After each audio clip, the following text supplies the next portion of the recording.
What's up, guys? Today I want to talk about the US businesses' struggle to fill jobs even as hiring picks up. Hi, I'm Stock Treasure. Whatever I say is not meant for legal, tax, or investing advice. This video is for entertainment purpose only. If you are new to this channel, please hit the subscribe button and turn on notification by clicking the bell icon. When you subscribe to my channel, you are going to get the latest information on stocks and stock market related news. Soon you are going to learn about some of my investments and will get an opportunity to see how they perform. Every day I'll try to upload a video for you. If not, then at least the next day. Okay, let's get started. Let's have a quick look at how the benchmarks performed today. Dow Jones was up 0.5%, S&P 500 was up 0.88%, Nasdaq was up 1.47%, Russell 2000 was up 0.31%. Hiring in the United States picked up in May, yet was slowed again by the struggles of many companies to find enough workers to keep up with the economy's swift recovery from the pandemic recession. US employers added 559,000 jobs last month, the Labor Department said Friday, an improvement from April's sluggish increase of 278,000, yet the gain fell well short of employers' need for labor. The unemployment rate fell to 5.8% from 6.1%. The speed of the rebound, fueled by substantial federal aid and rising vaccination, has created a disconnect between businesses and the unemployed. While companies are rushing to add workers immediately, many of the unemployed are still holding back. Some of the jobless are likely seeking better positions than they had before the pandemic triggered widespread layoffs, or they still lack affordable childcare. Others still worry about contracting COVID-19 or have decided to retire early, and a temporary $300 a week federal unemployment benefit on top of regular state jobless aid has likely led many unemployed Americans to take time to consider their options. That mismatch between employers and job seekers resulted in the sharp slowdown in hiring in April, when businesses added far fewer jobs than economists had forecast, and many fewer than had been hired in March. The disconnect eased somewhat in May, but economists say it will likely persist until early fall when schools reopen, COVID-19 fades further, and federal unemployment benefits end. The May jobs report offered a number of signs that companies are trying harder to find workers.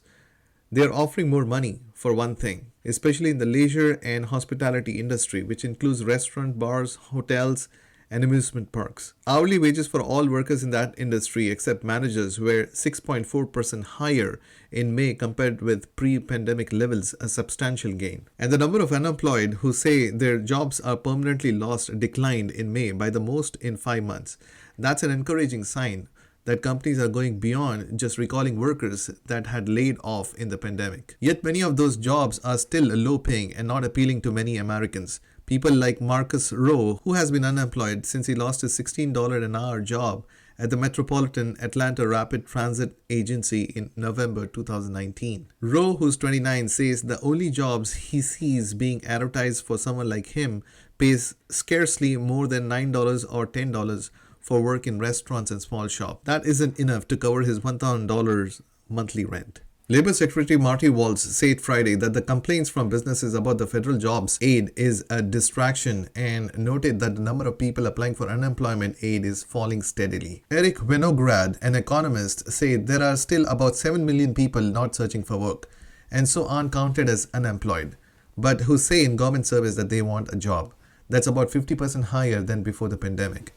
That is compelling evidence that there is a large pool of workers who will return to work when they feel that it is safe or when they are able to sort out childcare, Winograd said. For now, many large chains, including Amazon, Walmart, Costco, and Chipotle, have raised starting pay to attract more applicants. And the average work week remained elevated last week, which suggests that businesses struggling to hire are working their current staffs for longer hours. Some smaller companies have also boosted pay and taken other steps to fill jobs, but are still looking for more workers. National Church Residences, a provider of senior living centers based in Columbus, Ohio, with 340 locations around the country, steadily raised its minimum wage to $14.50 an hour over several years before the pandemic. Daniel Willis, Senior Vice President of Human Resources at the company, said those increases have helped attract staff.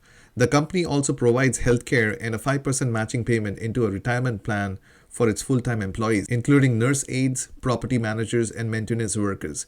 Yet, the 2,700-person company still has 300 positions open nationwide. Nationally, last month, the bulk of the job growth was at hotels, restaurants, and bars, which gained 220,000 positions.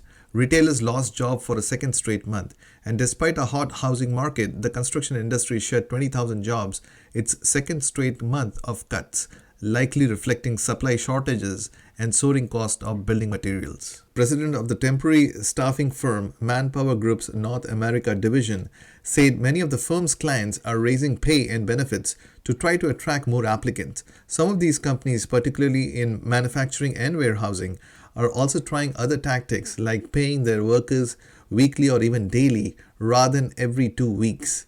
Manpower is also encouraging its clients to make job offers the same day as an interview rather than waiting. About 60% of Manpower's temporary placements are leaving their jobs before a temporary assignment ends, mostly because they are receiving better offers. People have options, she said. Companies have to offer speed in cash, speed to hire, and a lot of flexibility in how they work. For now, though, there are signs that many of the unemployed remain cautious about seeking jobs. On Thursday, Tony Sarsam, CEO of Spartan Nash, a grocery distributor and retailer, said on a conference call with investors that the company took part last month in a job fair with 60 companies that had 500 jobs to fill. Only 4 candidates showed up. Quote of the day: don't wait for opportunity, create it. Thanks guys for watching. Don't forget to subscribe to my channel. Make sure you hit the like button, click on the bell icon to turn on notification, and go find that treasure.